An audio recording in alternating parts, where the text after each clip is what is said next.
I have just gotten in this 8-pound boat anchor and I am getting ready to tie it on now.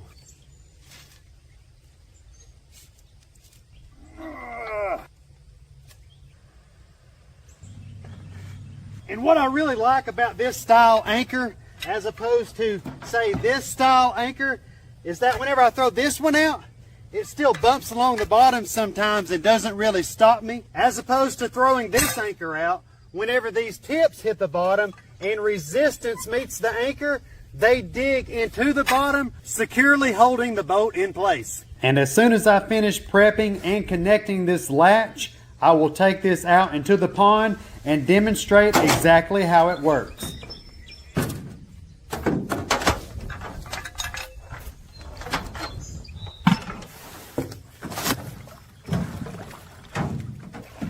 And now that I'm on the water, all that's left to do is paddle the boat into position, drop anchor, and begin fishing.